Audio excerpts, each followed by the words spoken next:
guys, so I wanted to do a video before The Walking Dead comes back from its mid-season break, and I thought it would be kind of a fun idea to rank the episodes so far in the first half of this season. So yeah, I'm just gonna get right into it so this video isn't like ridiculously long. So number 8 on this list, and probably my least favorite so far of the season, is episode 6, The King, the Widow, and Rick. For me, I feel like this episode was a lot of build-up, you know, and for the life of me, I can't entirely wrap my head around why Rick, you know, really wanted to, I guess he would strengthen numbers, I guess, you know, of course, but the whole thing with the trash people and heading there, you know, it just seemed like this episode was just a lot of it. There's nothing wrong with it, but just sort of a lot of buildup for the coming episodes. Though I will say that Carol and Ezekiel had a very, very sweet moment in this episode. So, you know, I really did like that. But in general, it was kind of the weakest of the bunch for me. Number 7 on this list is The Damned. So it was really hard to kind of separate and look at the kind of first 3 episodes as individual episodes because they kind of run as like one big long episode, in my opinion. And I think that that was the intention. But I would say the second one, it was hard because there were so many moments that I felt were so badass in the second episode. It really was, you know, a lot of you know, people on Alexandria and the kingdom and whatnot, really sort of getting stuff done and doing what they need to in this first kind of assault for the, you know, for all-out war. And, you know, Morgan especially, I think but in general, you know, I do think that it was possibly the weakest of the first 3, just because it I felt like was kind of just that middle ground episode. I will say I really, really loved the moment where Rick kind of fought the guy, and it turned out that the guy was, you know, protecting his baby, and it just sort of, it does a little bit of a gut punch that The Walking Dead likes to do with episodes like that. But in general, I feel like this episode didn't stand out as much as others did this season. Number 6 on this list, kind of on the same note, is Monsters, which is the 3rd episode of the season. This edged out the second episode for me because it really did tackle, you know, different viewpoints in this war. And we kind of got a close look at the whole Morgan versus Jesus or Tara as well, in that, you know, what do you do? Do you take prisoners? Do you want to be, you know, I think it's an interesting gray area to kind of explore and look at when it comes to this war. And I like that it was called Monsters.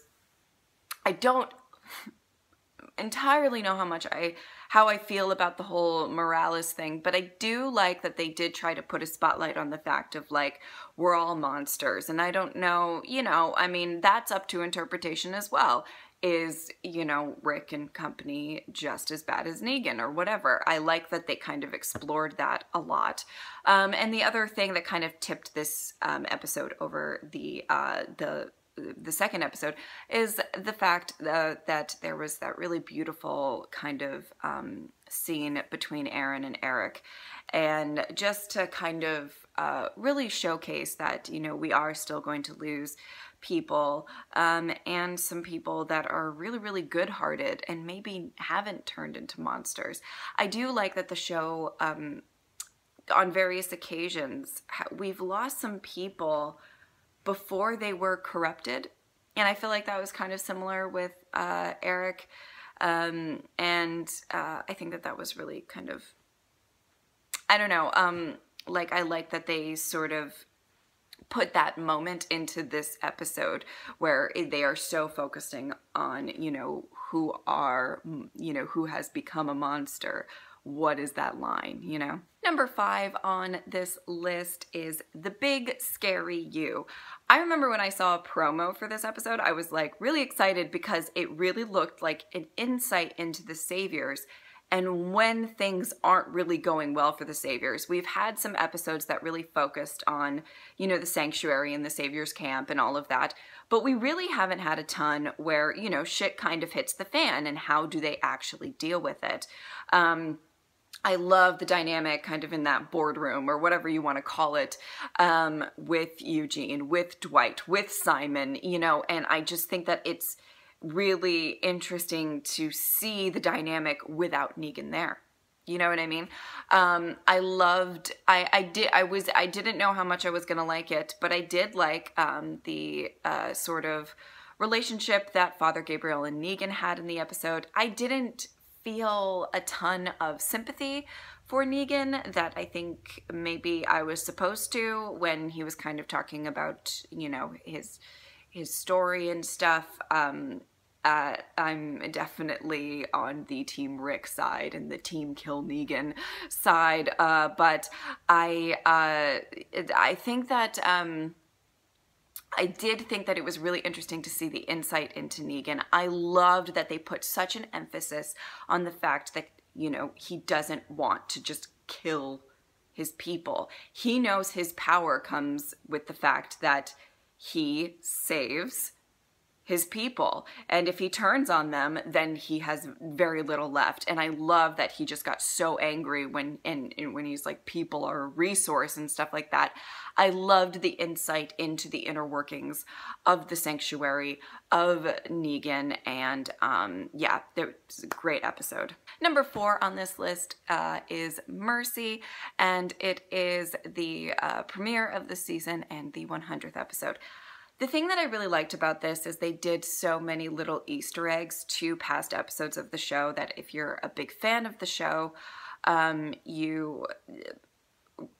would hope really appreciated. I also liked, it was just nice to see, honestly, the reason that this is kind of on the top half of this list is it was just nice to see after a very long and depressing season 7, that to see kind of everybody sort of band together, and we have Rick and Maggie and the Hilltop and the Kingdom all kind of working together to kind of do this first kind of showing in All Out War. And I mean, it was just so nice to see, because I think a lot of people had a hard time just even getting through season 7 because it was a bit depressing. I mean, our favorite characters and stuff were getting really beaten down, and we normally to the point, I think you know, they were in really low points before in this season. You know, it's something that comes to mind. Season 5, there are the other moments where, you know, when they were kind of all on their own in the road. You remember that episode and where Rick finally says, "We are the Walking Dead." But they were such a unit and a family, and we have each other. Whereas this, I mean, in season 7, so much happened. Negan killed 2 major people in the family, and you know, took Daryl prisoner, and everybody was kind of scattered, and it just was, you know, hard. So I think when going into the 100th episode in the premiere, I was really happy to see everybody kind of come together again. And yeah, there's been some differences, but there is a bit of a sense. I think going forward, I'm actually pretty excited, because it does seem like they might start banding together again and really becoming a unit again. And I think that that's where this show really excels. So I don't know, but I did like it, and I loved seeing Negan kind of scramble for once, you know. So I gotta say, I do love rewatching the premiere, and so yeah, that's number 4 on the list. Number 3 on this list is Time for After. Okay, so why this is so high, it was frustrating, I have to say, it was frustrating to see so many people go off book, or, you know, the whole Michonne and Rosita, though we got some badass moments from that. like kind of being like, we need to go see stuff. It just felt, for me, it was frustrating to see these people like going off and doing their own thing. And it's like, wait, there was a plan, there's a plan. Like, I feel like that was just my internal monologue the whole time. Like, isn't there a plan? And again, I didn't particularly understand the whole Rick going to the trash people again, but you know, I loved the fact that Rick, you know, kind of single-handedly fucked him up.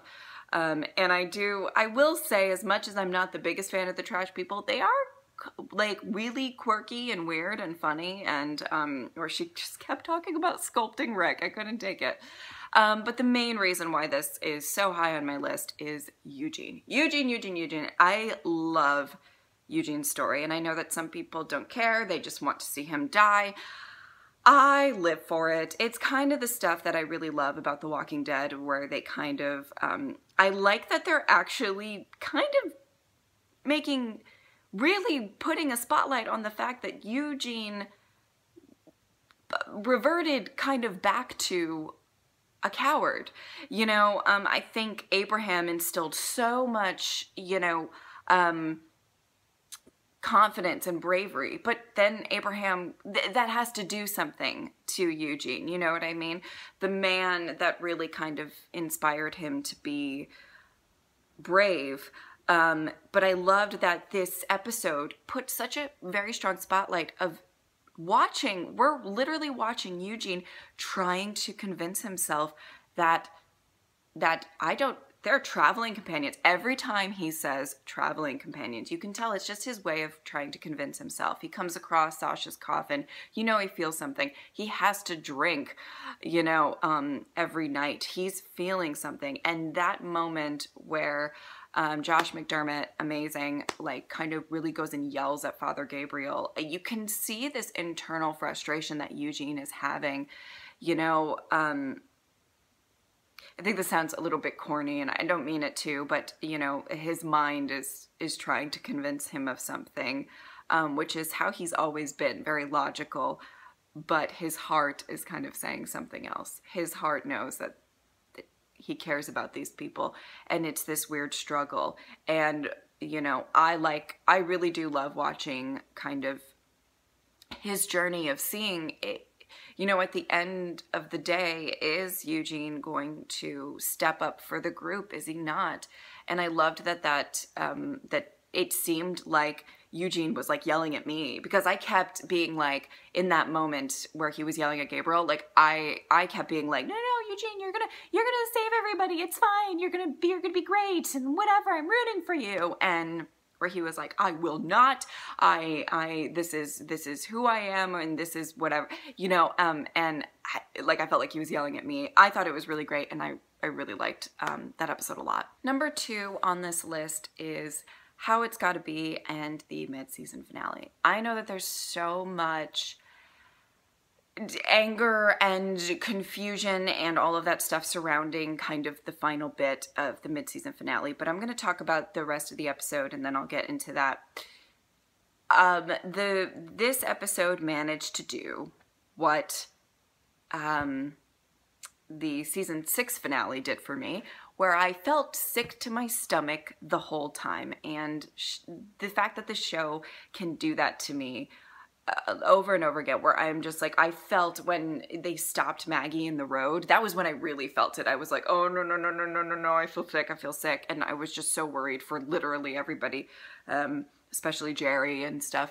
And just the fact that the Saviors got out is, you know, a wrench in everything.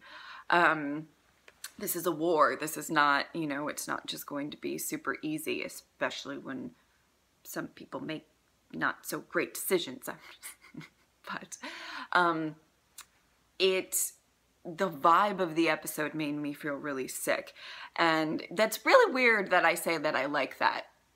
That probably says something about me, right? Like, that's weird that I'm like, oh, I loved it because it made me sick to my stomach. I should probably see a therapist. But anyway, I loved that there were so many kind of good moments, even though the Saviors got out.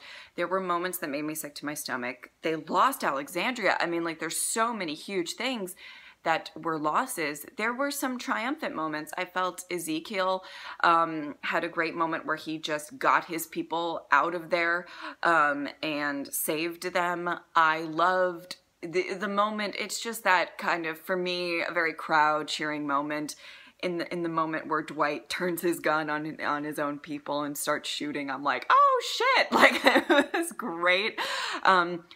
Maggie, her struggle through the episode was just so amazing to watch and horrible to watch at the same time. It's very confusing. This show is very conflicting for me. But where she, you know, she's trying to make the right decisions as a leader, but when she walks away and nobody can see her, she kind of breaks down a bit after shooting the guy. I mean, that was really something very powerful, I felt, as well. The whole episode kind of really, I felt like, got everything going, made the war seem a bit more real. Does that make sense? Like, that, you know, now the Saviors are out. Now it's like it's back. We have some shit going on moving forward, and I'm so excited and nervous to continue. I do know that the whole Carl thing is a very controversial opinion, and I have stated this so many times. I'm not really going to give my thoughts on it until I see how they wrap it up. I think that it can be done well.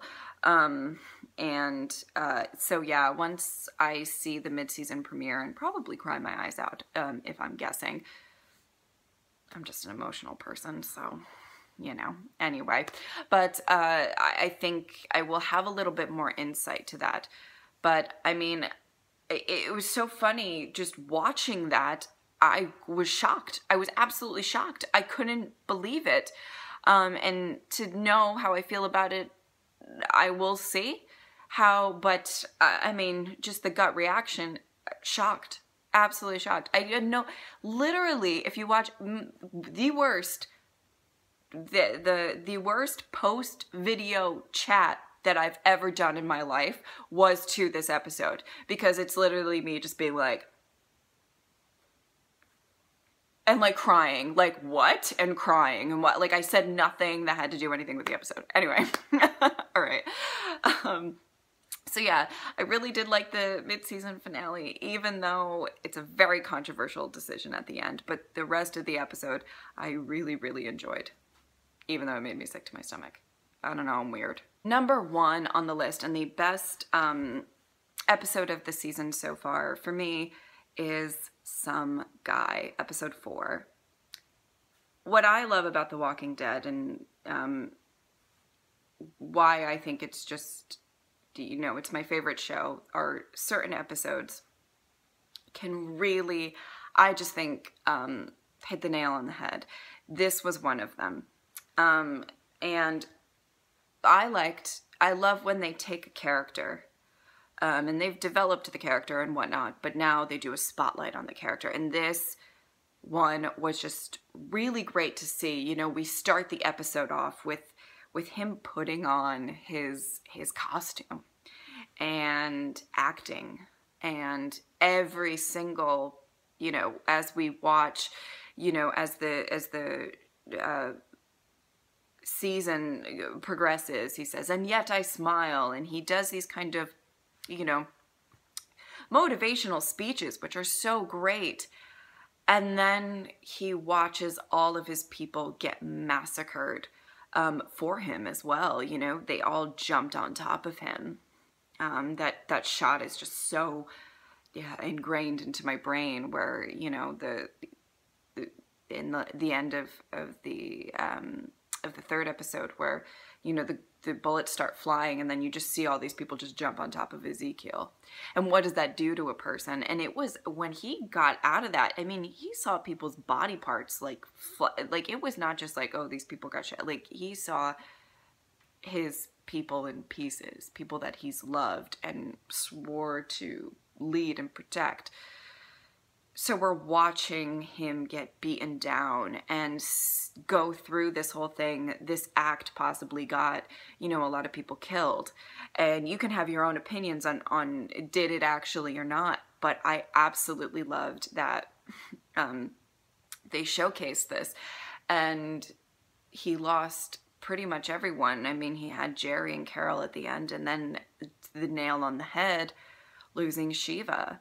And it's just, it was insane to see a character, because so many characters have experienced loss, absolutely.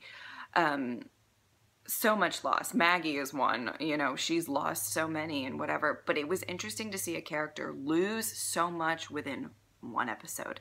You know what I mean? It wasn't gradually over time. It was just kind of thrust into our, you know, face, where it's just like he lost his people, and you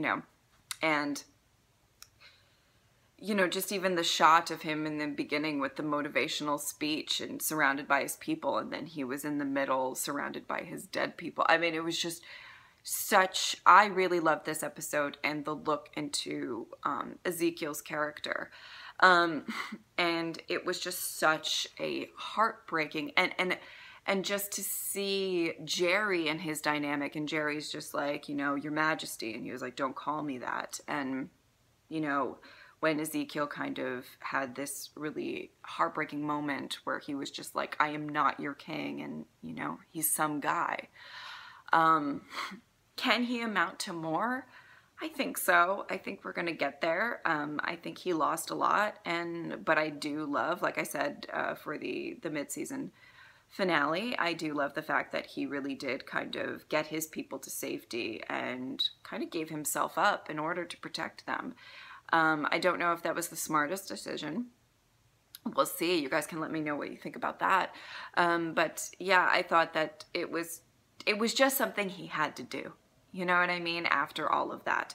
But I just think Some Guy was a rough episode to watch, but for me, I think it just really was my favorite so far of this season. And I just can't believe that they're still able to kind of come up with great showcases on characters after all of these years. And I absolutely loved it to bits. Okay, guys, so that was my ranking of the season 8 episodes of The Walking Dead so far for the first half. I know you may not agree. It's always, you know, whenever I post videos like this, everybody's like, no, this should go higher than this and whatever.